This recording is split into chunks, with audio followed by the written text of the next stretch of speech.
If you're feeling despair over Trump's second regime, I completely understand. Yet I'm still hopeful about America. There are ample reasons for despair, but Trump's second term is exposing a reality that has been hidden from most Americans: the raw, stinking power of the American oligarchy and its use of obscene wealth to gain this power.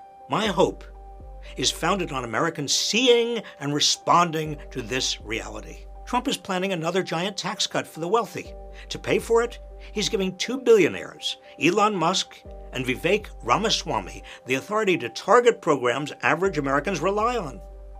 He's putting billionaires in charge of key departments. Meanwhile, CEOs are descending on Mar-a-Lago like moths to a flame in order to curry Trump's favor.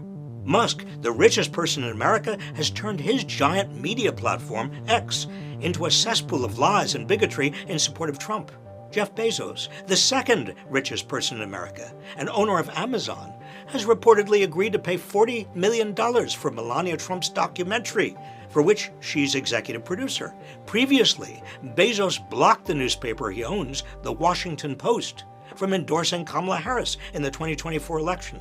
Mark Zuckerberg, the third richest person in America, has chosen to allow lies and bigotry on Facebook and Instagram, presumably in support of Trump. Zuckerberg says the deciding factor for doing this was the cultural tipping point of Trump's election. And this is just the beginning of the oligarchic takeover under Trump. So why am I hopeful? Because Americans don't abide aristocracy. We were founded in revolt against unaccountable power and wealth. We will not tolerate this blatant takeover. There will be a backlash, and we will respond by helping our communities and protecting the most vulnerable.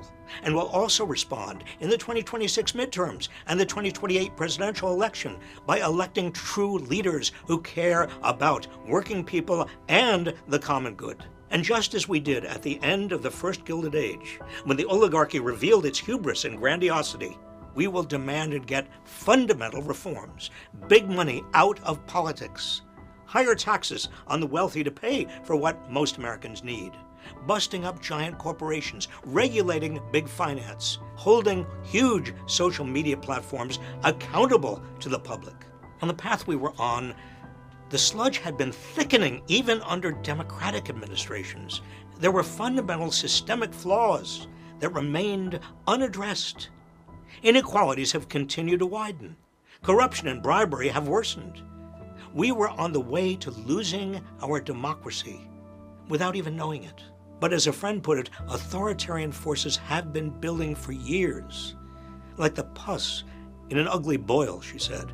The only way we work up enough outrage to lance it is for the boil to get so big and ugly that it disgusts all of us. A few years of another Trump regime, even more disgusting than the first, will be hard on many. We cannot gloss over the magnitude of the suffering that will occur.